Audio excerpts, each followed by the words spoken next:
দোকানের মতো বিরিয়ানি কিভাবে বাসায় তৈরি করব, এই ঝামেলা আর নেই, কারণ এসে গেছে আপনাদের জন্য আজিন অ্যাগ্রো ফুডের মানে ফিজার সিস্টার কনসার্নের বিরিয়ানি মশলা। এই বিরিয়ানি মশলা দিয়ে আপনি খুব ভালোভাবে বাসায় বসে যারা রান্না করতে পারেন না তারাও কিন্তু খুব চমৎকার, এবং আপনারা জানেন যে বিরিয়ানি বাংলাদেশের ঐতিহ্যবাহী খাবারগুলোর মধ্যে একটি, এবং বাংলাদেশিদের সাথে ওতপ্রোতভাবে জড়িয়ে আছে বিরিয়ানি। তো বিরিয়ানিটা কিভাবে তৈরি করবেন বাসায় বসে তা আপনাদেরকে ছোট্ট করে বলে দিচ্ছি।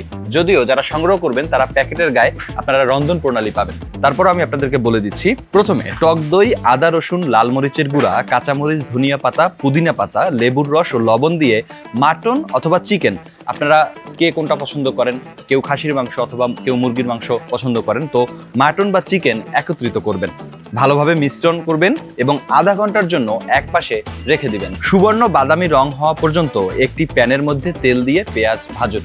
এটা অর্ধেকটা সরিয়ে বিশেষিত কাগজের উপরে রাখুন। প্যানের মধ্যে এর অবশিষ্ট অর্ধেক অংশ সরবরাহ করে মাংস যোগ করবেন।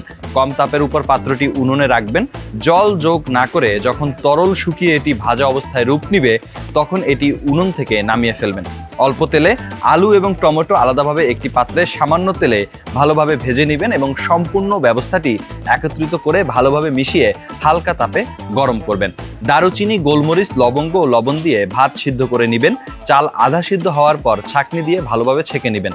প্যানের উপর অর্ধেক সিদ্ধ চালের একটি লেয়ার তৈরি করবেন এবং এর উপর মিশ্রণটির দ্বিতীয় লেয়ার তৈরি করবেন এবং অবশিষ্ট চাল দিয়ে তৃতীয় লেয়ার দিয়ে দিবেন। ভালোভাবে বায়ুরোধক অবস্থায় 15 মিনিটের জন্য খুব কম তাপের উপর রাখুন।